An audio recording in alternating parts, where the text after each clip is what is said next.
하리라. 나는 마음이 온유하고 겸손하니 나의 멍에를 메고 내게 배우라. 그리하면 너희 마음이 쉼을 얻으리니 이는 내 멍에는 쉽고 내 짐은 가벼움이라 하시니라. 아멘. 어, 이제 저희들에게 오늘은 되게 좋은 날이죠. 예배인 것도 감사하지만 이제 바로 내일부터는 이제 저희 고유 명절인 추석이 찾아왔습니다. 연휴 기간 여러분 굉장히 길죠. 네, 한 10일이나 되는 엄청난 길이에 이제 휴일이 왔습니다. 인천공항은요, 진짜 새벽 6시 반부터 이미 포화 상태라고 합니다. 역대적으로 많은 분들이 이제 해외를 나간다고 합니다. 너나 나나 할 거 없이 좀 힘들고 지친 일상생활에서 좀 무거운 짐들을 내려놓고 편히 좀 쉬고 싶었겠죠. 그런데 우리가 좀 조심해야 될 게 있습니다. 왜냐하면 우리는 이 연휴의 끝을 정말 제대로 알고 있습니다. 아마 여러분들께서는 이 긴 연휴 기간 동안에 뭐 즐기기도 즐기겠지만 한편으로는 마냥 편안하게 즐기지는 못할 겁니다. 왜냐하면 지금 말씀드리지만 여러분 여러분의 학교와 직장 복귀일까지 일주일 남으셨습니다. 네. 너무 와닿으셨죠? 네. 내일 당장은 기쁠지 모르겠지만 여러분 아마 내일부터 아마 가슴 속에서 이런 불안감들이 조금씩 다가올 거예요. 아, 이제 출근 날까지 8일 남았구나. 7일 남았구나. 6일 남았구나. 이제 다음 주 주일 예배 때 여러분들의 표정이 굉장히 궁금합니다. 예, 이틀 뒤에 출근을 해야 되고 학교를 가야 되는 그런 여러분들의 마음들. 몸은 우리가 노동해서 잠시 일주일 동안 해방을 누리는지는 모르겠지만 아마 우리의 마음 가운데서는 계속 이러한 크고 작은 짐들이 계속 있을 것입니다. 정신적으로 휴식을 잠시 취했다 할지라도 우리가 이 휴가 기간이 끝나기를 기다리면 기다릴수록 좀 마음 가운데 불안함이 찾아올 수 있을 것 같습니다. 그래서 우리가 육체적인 것뿐만 아니라 우리의 마음과 우리의 영혼의 이 쉼, 이 쉼이 없는 쉼은 결코 온전한 쉼이 될 수도 없고 참 쉼이 될 수도 없는 것 같습니다. 몸뿐만 아니라 우리의 영혼에 안식이 없으면 어떻게 보면은 일하는 것보다, 그죠? 평안하게 일하는 것보다 불안한 쉼이 우리에게는 때로는 더 큰 불안과 고통이 될 수 있습니다. 이 쉼은 단순히 여행에 우리의 몸을 맡긴다고 해서 오는 것이 아닙니다. 단순히 물질에 우리의 마음을 맡긴다고 해서 또 여유가 생기는 것도 아닌 것 같습니다. 그래서 저와 여러분에게는 이런 육체적인 연휴의 쉼도 굉장히 중요하지만 진정한 마음의 평안과 쉼이 필요할 점 있습니다. 인생고의 그 무거운 짐들을 지고 있는 모든 사람들에게는 진정한 안식처가 필요한 것 같습니다. 주님께서는 오늘 이 걱정과 짜증이 있고 또 무의미함과 또 피곤함에 찌들어져 있는 사람들에게 오늘 이 말씀을 통해서 좀 희망의 초청장들을 보내고 계신 것 같습니다. 내게로 오라, 내가 너희를 쉬게 하리라. 오늘 우리에게 쉼을 허락하시는 그 주님의 말씀에 순종해서 우리의 모든 것을 좀 맡겨드리고 우리 마음과 영혼 가운데 이전에는 받을 수 없었던 참된 평안과 쉼이 있기를 간절히 소망합니다. 주님께 맡길 수 있는 자들이 평안과 쉼이 있습니다. 반대로 평안과 쉼이 없는 자들은 아직 주님께 맡기지 못하는 것입니다. 오늘 말씀처럼 수고하고 무거운 짐진 자들은 다 내게로 오라고 하셨습니다. 내게로 와야 내가 너희를 쉬게 한다라고 말씀하셨는데 우리가 혹시나 지금 제대로 쉼을 누리지 못하고 있다면 우리는 아직 수고하고 무거운 짐진 것들을 다 주님께 맡겨드리지 못한 게 될 수 있는 거죠. 그래서 우리는 오늘 진정한 쉼과 평안을 얻기 위하여서 또 주님과 함께 그 쉬게 하시는 그 은혜를 누리기 위해서 우리의 모든 수고하고 무거운 것들을 좀 내려놓고 맡겨드리는 은혜가 있었으면 좋겠습니다. 무엇을 맡겨 드려야 할까요? 오늘 말씀에서 우리가 방금 제가 말씀드린 대로 두 가지를 좀 살펴보려고 합니다. 먼저는 수고하고 있는 것을 맡겨 드려야 한다고 하고 있습니다. 이것은 우리가 하는 모든 행위를 말하고 있는 것입니다. 특히 오늘 본문에서 말씀하고 있는 이 수고하다, 이거의 원어를 좀 찾아보니까 코피온테스라는 이제 단어인데요. 이 뜻을 보니 이 뜻에 빗대어서 이 말씀을 해석하면은 이렇게 돼 있다고 합니다. 행복하지 못할 것에 대한 이 두려움에 사로잡혀 있는 자들의 행위다. 그러니까 여기에서 말하고 있는 수고하다라는 의미는 내가 불행할까봐 두려워서 하는 모든 행위, 그리고 그 행위 때문에 지쳐 있는 자들에게 지금 주님께서 말씀하고 있는 것이라는 겁니다.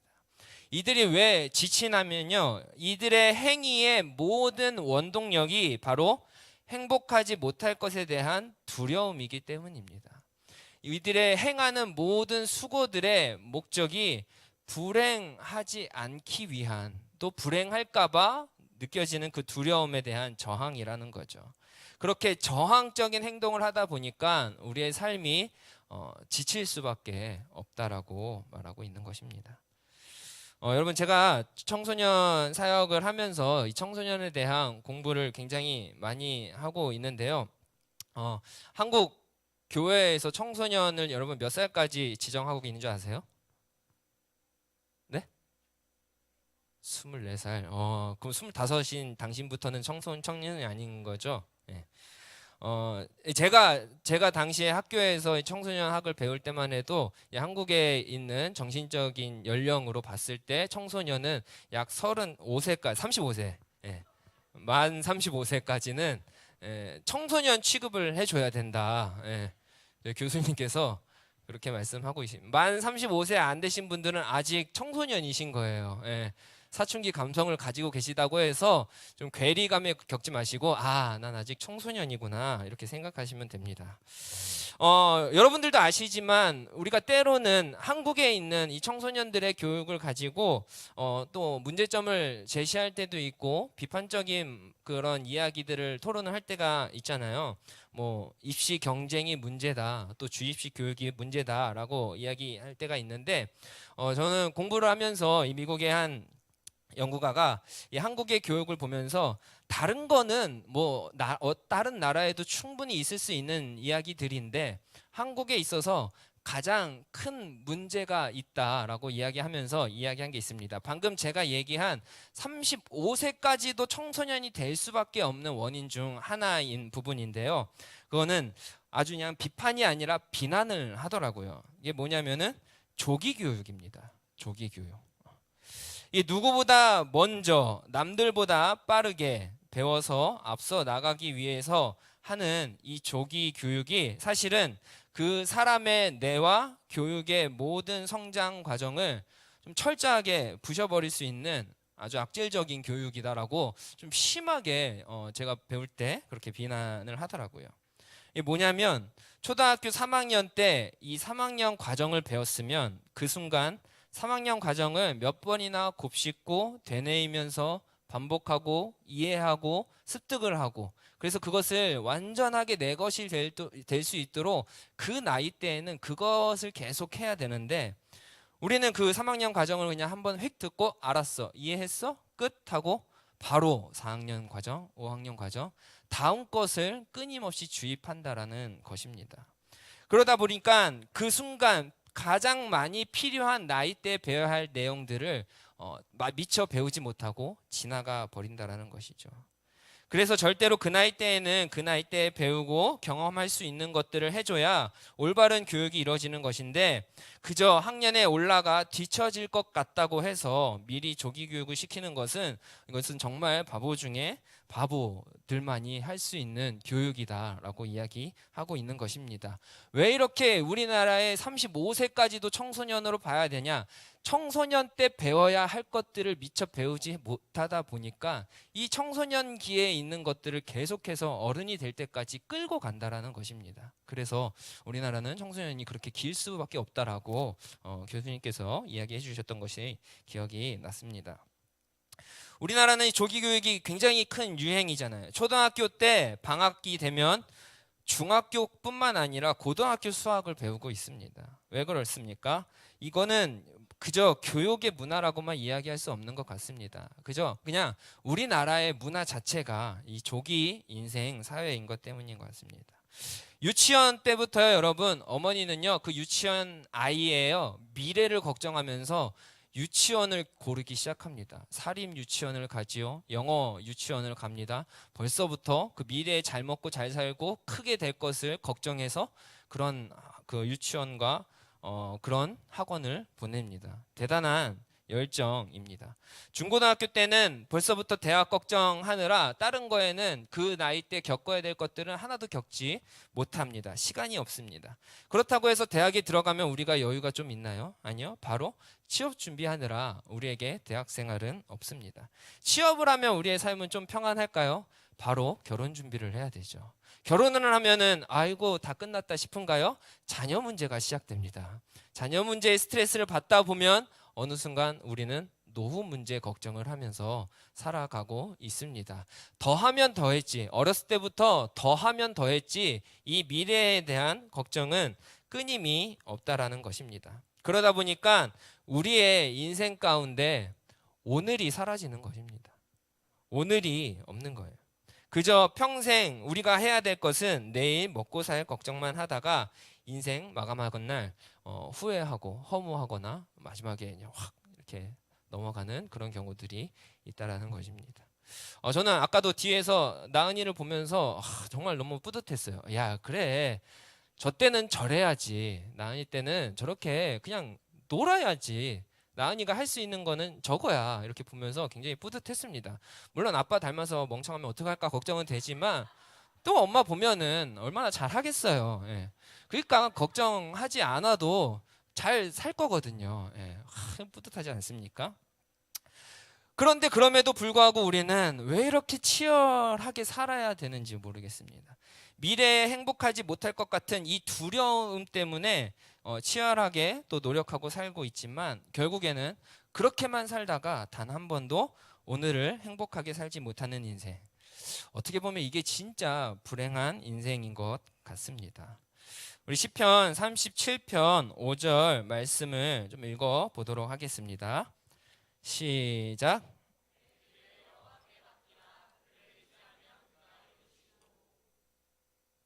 네.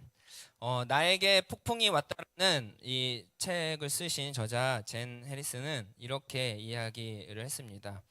우리가 만약 어떤 행위를 할 때 먼저 나에게 질문을 했으면 좋겠습니다. 무슨 질문을 하느냐?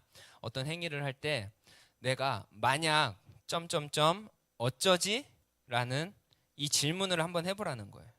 그래서 만약 점점점 어쩌지라는 이 질문에 사로잡혀서 하는 행위라면은 한 번쯤은 그 행위를 멈추고 기도해 보십시오. 그리고 그렇게 기도하다가 이 두 번째의 이 질문을 던져서 행위로 옮기라는 것입니다. 만약 어쩌지라는 생각에 사로잡혀서 행위로 옮길 때에는 한번 멈추고 기도해 본 다음에 다시 한번 비록 뭐뭐일지라도 이 단어들을 붙였을 때 그럼에도 불구하고 내가 행할 수 있는 믿음의 결단이 선다면 그때는 두려움 없이 행하십시오 라고 이야기했다고 합니다. 그렇게 되면 우리는 맡김을 향해서 우리의 길을 주님께 맡김을 통해서 훨씬 더 큰 발걸음을 내딜 수 있게 될 것이라고 말씀하셨습니다. 여러분, 우리의 앞길을 여호와께 맡기시기를 간절히 소망합니다. 결코 우리의 두려움 가운데 여러분의 앞길이 맡겨지지 않았으면 좋겠습니다. 내가 가는 이 길이 두려움에 의해서 가는 길이 아니었으면 좋겠습니다. 두려움에 휩싸여서 하는 행동이 얼마나 지혜롭겠습니까? 두려움에 사로잡혀서 가는 길이 얼마나 올바른 길이겠습니까? 우리가 가는 이 길은 오직 우리를 이끄시고 이루시는 주님에게 우리의 모든 앞길을 맡겨드리시기를 간절히 소망합니다.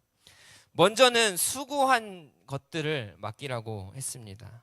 그리고 두 번째는 무거운 짐을 맡겨야 한다고 했습니다. 우리 한번 같이 따라해 볼까요? 무거운 짐을 맡겨야 한다. 이 무거운 짐 진 자들아라고 이야기했는데, 이 무거운 짐 진 자에 대한 이거 무슨 뜻으로 말씀하신 건가, 제가 이제 좀 주석이나 이런 걸 좀 찾아봤습니다. 이 원어의 뜻을 보니까, 원어로 보면 이 뜻이 이렇게 돼 있다고 합니다. 누군가에 의해서 무거운 짐이 지워진 자들을 이야기한다고 합니다. 지금 주님께서 말하는 이 무거운 짐 진자는, 그러니까 내가 어떤 행위로, 앞에 말한 수고하는 그런 내 행위가 아니라 누군가에 의해서 수동적으로 짐이 지워져 버린 것들, 이것들을 가리키고 있다고 합니다. 이 당시에 이스라엘 사람들을 보면요, 이 로마의 지배 속에 있던 이 바리새인들과 서기관들, 그리고 또 이 지배층들이 이스라엘 백성들에게 도저히 감당할 수 없는 굉장히 무거운 율법적인 관행들을 주고, 또 그것들을 행하지 못했을 때 막 그냥 마구잡이로 죄인 삼아 버리고 질책하고 정죄하는 일들이 비일비재했다고 합니다. 그래서 많은 이스라엘 사람들은 이 지배층과 바리새인들로 인해서 엄청난 열등감, 그리고 좌절감과 핍박, 죄책감, 정죄감 때문에 그런 수없이 많은 억압들 속에서 많은 상처를 받고, 완전히 그냥 자존감들이, 하나님의 자녀라는 것은 온데간데 없고 자존감들이 이제 바닥까지 내려와 있는 그런 상태의 이스라엘 백성들이 굉장히 많았다고 합니다. 바로 이렇게 누군가에 의해서 짐이 지어진 자들을 주님께서는 지금 무거운 짐진 자들이라고 표현을 하고 있는 것입니다. 어떻게 보면 이것은 궁극적으로 마귀가 우리에게 주는 그런 죄의 짐인 것 같습니다. 우리도 누구나 이런 무거운 짐들이 있지요. 때로는 어렸을 때 누군가에게 받았던 상처가 평생 나를 따라다니면서 순간순간마다 그런 상황들이, 비슷한 상황들이 다가올 때 내 앞길을 가로막을 때가 있습니다. 그 상처가 열등감으로 자리 잡고 그 상황이 오면 나는 앞으로 나아가지 못할 때가 있습니다. 또 어렸을 때부터 부모님의 기대에, 굉장히 큰 기대와 그 압박 속에서 그것을 나가야 된다라는 그런 억압, 부담감 속에 살고 있는 분들도 있습니다. 또 때로는 과거의 실패의 경험으로 인해서 무엇인가 시도하지 못하고 낙심하고 주저앉아 계신 분들도 있을 수 있습니다. 이렇게 다양하고 수없이 많은 우리 안에 있는 이 무거운 쓴뿌리들로부터 우리는 도저히 벗어나지 못할 것 같기도 하고, 또 영원히 잡혀서 그 속에 좀 눌려 살 것만 같을 때가 있습니다. 그렇기 때문에 우리는 이러한 무거운 짐들도 결코 내 안에 그냥 둬서는 안 되는 것이고 주님께 맡겨야 되는 것입니다. 주님께서는 건강한 자에게는 의사가 쓸데없고 병든 자에게라야 쓸데있나니 나는 이런 병든 자들, 죄의 짐에 눌린 자들을 위해서 왔다라고 분명히 말씀 가운데 말씀하셨습니다. 우리 시편 55장 22절 말씀을 한번 읽어볼까요? 읽겠습니다. 시작.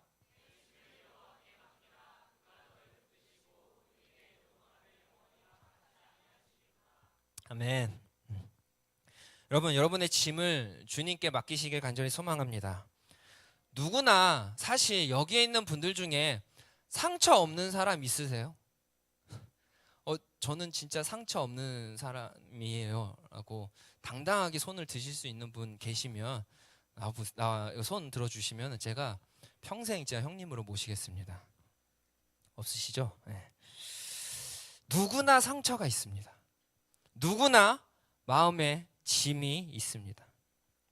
그런데요, 정말로 안타까운 거는요, 그 상처를 계속해서 묵상하고 그 상처 가운데 눌려서 삶이 앞으로 나아가지 못하는 사람이 있는가 하면, 그 상처를 하나님께 맡기고 어떻게든 하나님 안에서 십자가의 은혜로 회복되어지고 앞으로 조금씩이라도 전진하는 사람들이 있습니다. 여러분, 이것은 다른 방법이 없습니다. 이거는 상처를 회피한다고 될 문제도 아닙니다. 상처를 그저 마음 가운데 숨기고 있다고 해서 될 문제도 아닙니다. 사랑하는 여러분, 더 이상 내 삶의 문제의 이 모든 원인을 상처 때문이야 라고 위안 삼고 상처 때문에 어쩔 수 없다 라고 단념하지 마시기를 간절히 소망합니다. 오히려 그 상처를 가지고 그 무거운 짐을 가지고 주님 앞에 나아가는 저와 여러분 되시기를 간절히 소망합니다. 회복시켜 주시고 치유시켜 주시고 구원해 주시는 주님께 우리의 모든 문제와 짐을 맡겨야 합니다. 그때 주님께서 우리를 붙들어 주시고 다시는 넘어지지 않을 승리를 분명하게 우리에게 허락해 주실 줄 믿습니다. 마지막으로 우리가 수고하고 무거운 짐진 것들을 주님께 맡겨야 한다고 했습니다. 그렇다면 어떻게 우리가 그것들을 좀 맡길 수 있을까요? 내가 지금 두려움 가운데 행하고 있는 것들을 맡겨야겠구나. 누군가에 의해서 사단의 그런 조롱으로 인해서 내 안에 무거운 짐들이 나를 억누르고 있구나. 이것도 주님께 맡겨야겠구나. 이것을 안다라면 이제는 우리가 그 짐들을 어떻게 맡겨야 할까요? 우리 본문 29절 30절을 읽어보면서 오늘 그 맡김을 결단하며 주님 앞에 나아가기를 소망합니다. 우리 29절 30절 한번 읽어보겠습니다. 시작.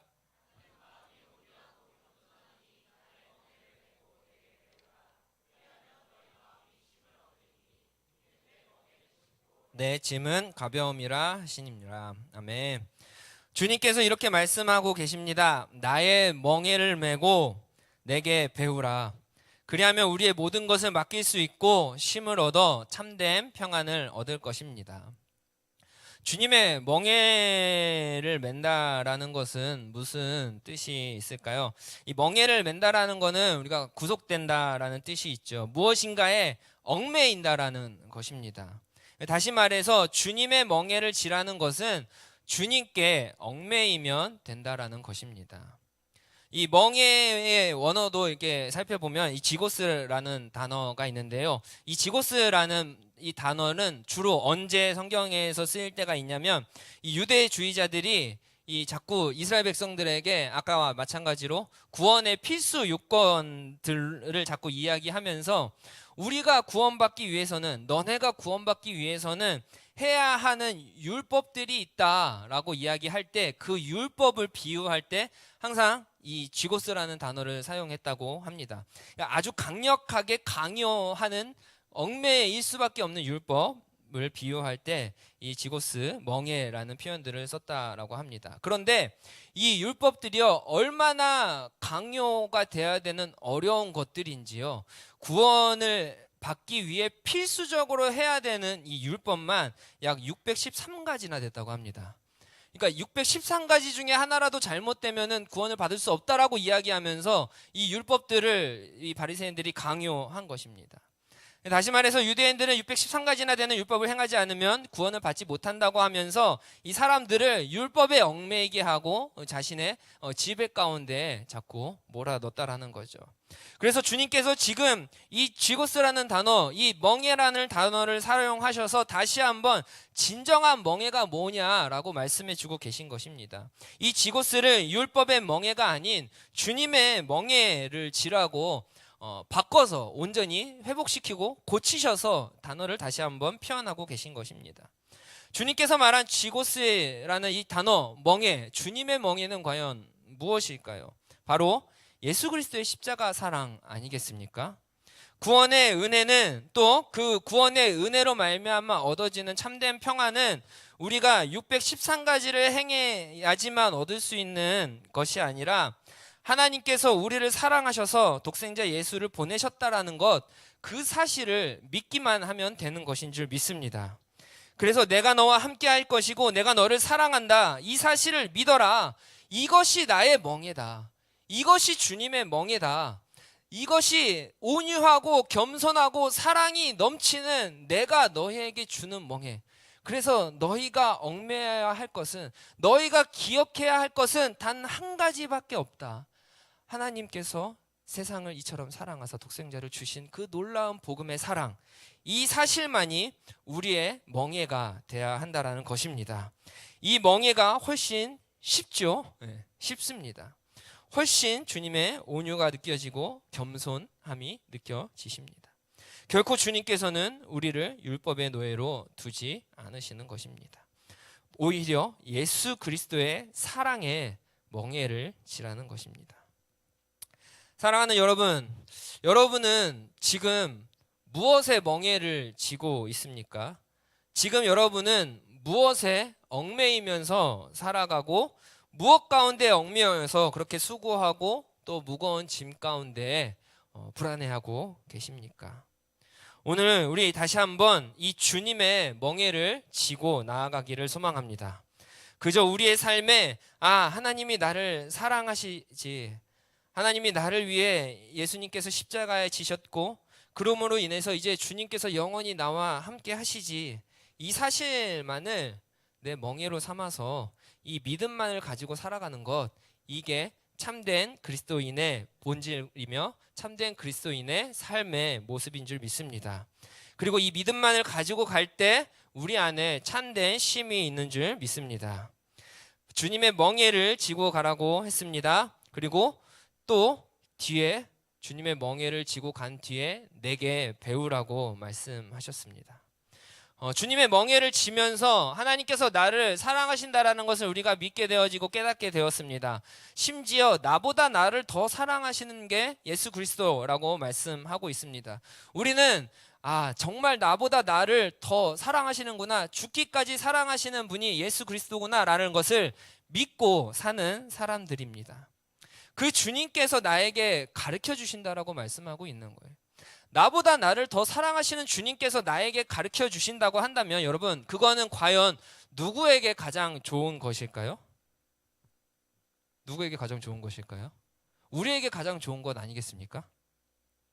내가 아무리 나를 위해서 산다고 이야기하지만 여러분, 그게 정말로 나를 위한 삶일까요? 우리가 하고 싶은 대로 했다가 실패하고 넘어진 적이 얼마나 많이 있습니까? 잘못된 선택을 하고 우리가 하고 싶은 걸 했지만 사실은 그것이 정말 우리를 위한 게 아니라 우리를 더 고통스럽게 만드는 것들이 많이 있었다라는 것입니다. 나를 정말로 사랑하시는 주님의 뜻대로 사는 게 정말 나를 위한 삶일까요? 아니면 그냥 내가 나를 사랑하는 마음으로 하고 싶은 게 정말 나를 위한 삶일까요? 이 말씀 가운데에서는 주님의 멍에를 지고 내게 배우라는 것은 내가 너보다 더 사랑하기 때문에 내게 배우라. 내게 배우는 것이 가장 너를 위한 길이다. 가장 네가 평안하고 쉼을 얻을 수 있는 길이라 라고 말씀해 주고 있는 것입니다. 그래서 우리는 우리의 삶 가운데 우리가 오직 해야 할 것은 주님께서 가르쳐 주신 것들을 순종하고 배워야 되는 것인 줄 믿습니다. 주님께서 우리에게 가르쳐 주신 게 무엇일까요? 마태복음 6장 33절을 우리 한번 읽어보도록 하겠습니다. 시작. 너희는 먼저 그의 나라와 그의 의를 구하라. 그리하면 이 모든 것을 너희에게 더하시리라. 아멘. 누군가는 이야기합니다. 이 말씀을 보면은 항상 속으로나 또 이렇게 속으로배서나 이렇게 이야기를 할 거예요. 먼저 그의 나라와 그의 의를 구하는 거 그런데 어떻게 그게 가장 쉬운 길입니까? 네. 어떻게 그게 가장 쉬운 길이고 어떻게 그게 쉼을 얻는 길이에요? 이건 좀 아닌 것 같습니다. 먼저 그의 나라와 그의 의를 구하는 게 얼마나 어렵습니까? 얼마나 내가 희생해야 되는 겁니까? 얼마나 내가 손해를 봐야 되는 겁니까? 이렇게 말을 할 수 있습니다. 하지만 여러분, 먼저 그의 나라와 그의 의를 구하는 것이 가장 쉬운 길임을 믿으시기 바랍니다. 가장 좋은 길임을 믿으시기 바랍니다. 우리는 이 말씀을 볼 때 먼저 그의 나라와 그의 의를 구하라라는 말씀을 그래도 잘 믿어요. 그리고 순종하려고 노력은 합니다. 애를 씁니다. 물론 이제 때로는 불신과 못하겠다라고 얘기는 하지만 그래도 이 말씀을 믿고 따르려고 노력합니다. 그런데 이상하게 뒤에 있는 먼저 그의 나라와 그의 의를 구하라. 그리하면 이 모든 것을 너희에게 더하시리라 라는 이 말씀을 온전히 믿는 사람은 잘 보지 못한 것 같아요. 여러분, 먼저 그의 나라와 그의 의를 구하라라는 말씀도 성경에 나와 있기 때문에 이것은 진리고 우리가 반드시 순종해야 되는 말씀입니다. 그리고 그리하면 이 모든 것을 너희에게 더하시리라라고 하신 말씀도 성경에 반드시 나와 있는 것이고 반드시 주님께서 이루시는 진리의 말씀인 줄 믿으시기 바랍니다. 그래서 우리는 먼저 그의 나라와 그의 의를 구해도 됩니다. 구해야 합니다. 그리하면 이 모든 것을 우리에게 더하여 주시는 분이 나보다 나를 더 사랑하시는 하나님께서 책임져 주시겠다라고 말씀하고 있는 것입니다. 헨리 워드 비처라는 목사님께서 이런 이야기를 하셨습니다. 소크라테스는 40년간 가르쳤고 플라톤은 50년간 가르쳤으며 아리스토텔레스는 40년간 가르쳤다. 그러나 예수님은 단지 3년간 가르쳤을 뿐이다. 그러나 그 3년은 고대의 가장 위대한 인물들인 소크라테스와 플라톤과 아리스토텔레스가 가르친 총 130년의 영향보다 무한히 더 큰 영향을 미쳤다. 예수님은 그림을 그리시지 않았다. 그러나 라파엘, 미켈란젤로 그리고 레오나르도 다빈치의 위대한 그림들이 예수님으로부터 영감을 받았다. 예수님은 시를 쓰지 않았다. 그러나 단테와 밀톤과 수십 명의 세계적으로 유명한 시인들이 예수님으로부터 영감을 받았다. 예수님은 노래를 작곡하시지 않았다. 그러나 하이든, 핸델, 베토벤, 바하와 멘델스존이 예수님을 찬양하기 위해 작곡한 심포니들과 오라토리오들에서 결코 인간이 만들어낸 것이라고 상상할 수 없는 아름다운 노래가 나오기 시작했다. 이렇듯 인간의 위대한 모든 영역에는 항상 이 겸손한 나사렛의 목수였던 예수님에 의해서 풍요롭게 된 것을 우리는 기억해야 한다. 모두 이 예수 그리스도만이 하실 수 있었던 우리를 향한 구원의 역사를 생각하고 그 은혜의 영향을 받은 자들의 결과였다라는 것을 우리는 항상 기억해야 할 것이다. 여러분, 어떻게 이들이 위대한 것들을 이렇게 만들어내서 우리의 문화의 근간을 이루어냈을까요? 그들 모두가 예수님의 구원의 역사에 영향을 받은 자들이었고 그 구원의 은혜를 그들 각자의 삶에서 각자의 재능으로 각자의 역할들로 오직 그리스도를 나타내고자 할 때, 표현하고자 할 때 최고의 작품들이 탄생한 것이었습니다. 그래서 여러분, 우리의 삶에서요, 우리의 모습 가운데에서 가장 최고의 것들이 나오려면 어떻게 해야 하냐면요, 우리 목사님께서도 항상 이제 여러분 상담 가시면 아마 말씀하실 거예요. 무엇이냐면 무엇을 하든지 굉장히 작은 것을 할지라도 우리가 하나님의 영광을 위해서 하고 그분의 사랑을 실천하고 표현하려고 할 때 우리의 삶에서 최고의 것들이 나오게 될 줄 믿습니다. 이 믿음의 승부라는 영화 아마 여러분들이 많이 봤을 것입니다. 여기에 보면은 굉장히 많은 명대사들이 있죠. 제가 좋아하는 명대사 중 하나인데요. 이 만년 꼴찌였던 이 미식축구 팀의 코치가 이제 하나님께 결단을 하고 선수들에게 이렇게 이야기를 합니다. 이제부터 우리는 달라질 것입니다. 우리는 승리해도 하나님께 영광을 올려드릴 것입니다. 그리고 만약 우리가 패배한다면 그때도 하나님께 영광을 올려드릴 것입니다.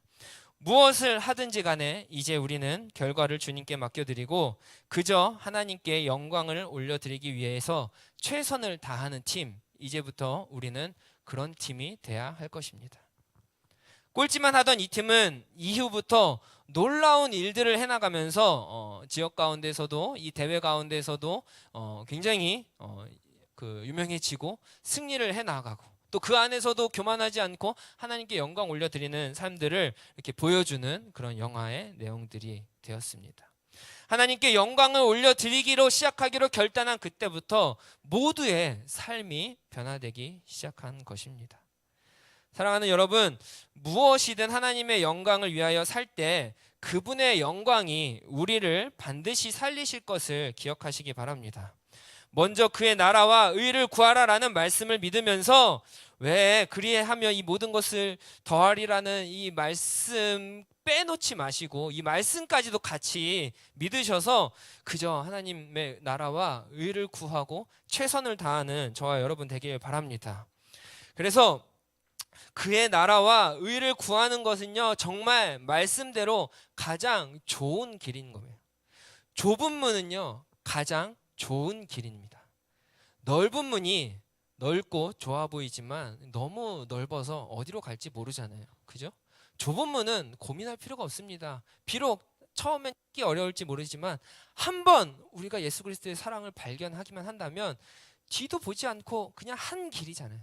한 길, 그죠? 걸어가면 되는 것입니다. 가수가 성공하기 위해서 노래하는 것은 굉장히 힘들어요, 여러분. 성공해도 언제 떨어질지 모르는 인기에 하루하루 불안하게 살아야 되잖아요. 그죠? 성공하기 위해서 그 막 인맥도 잡아야 되고 뭐 노래도 잘 만나야 되고 막 보통 고통스러운 게 아니에요. 하루하루가 불안하면서 살아갈 수 없습니다. 그래서 부와 명예 또 성공을 위해서 가수한다라는 것은 정말 힘든 삶일 것 같아요. 그런데 만약에 그 가수가 하나님의 영광을 위해서 산다고 생각해 보십시오. 하나님의 영광을 위해 가수를 한다면 그 가수의 삶은 정말 쉬워질 것입니다. 그리고 그 어느 때보다 최선을 다할 수 있게 될 것입니다. 그저 하나님의 영광을 위해서 노래하는 것이기 때문에 결과와 상관없이 우리에게 기쁨과 평안을 허락해 주실 것입니다. 이러한 기쁨과 평안이 오직 하나님의 영광만을 구했을 때에 다른 것들이 제해질 수 있는 이 평안이 여러분의 모든 삶 가운데에서 가득 채워지기를 간절히 소망합니다. 이제 우리의 모든 수고하고 무거운 짐들을 주님께 맡기셨으면 좋겠습니다. 그리고 주님께서 나를 사랑하신다라는 그 진리의 멍에를 메고 먼저 그의 나라와 그의 의를 구하라는 그 주님의 가르치심에 순종하며 나아가시기를 간절히 소망합니다. 그렇게 가다 보면 우리가 지난번부터 함께 나누었던 이 수없이 끝나지 않을 것 같던 기다림의 시간들은 끝이 나고 모든 것을 더하시는 놀라운 하나님의 사랑 가운데에서 우리는 진정한 평안과 쉼을 얻게 될 줄 믿습니다. 여러분이 지금 놓지 못하고 있는, 때로는 나를 억누르고 있는 그러한 짐들은 무엇이 있습니까? 오늘 주님 앞에 그 무거운 짐들을 다 내려놓으시고 맡기시는 은혜가 있기를 바랍니다. 어떻게 맡기시겠습니까? 한 가지를 구하시면 됩니다. 먼저 그의 나라와 그의 의를 구하라. 하나님, 그동안 내가 미래 가운데 수고한 것들이 있었습니다. 내려놓습니다. 그저 하나님의 영광을 위해서 살게 해 주십시오. 하나님, 그동안은 내가 수없이 많은 상처 가운데에서 넘어지고 무너졌습니다. 그러나 주님, 이제는 주님의 영광을 위해서 살게 해 주십시오. 그때 주님께서 우리에게 두려움을 걷어가 주시고 상처를 회복시켜 주시고 온전히 주님 안에서 참된 기쁨과 평안을 누리게 해 주실 줄 믿습니다. 이 시간 우리 함께 찬양하고 기도하도록 하겠습니다.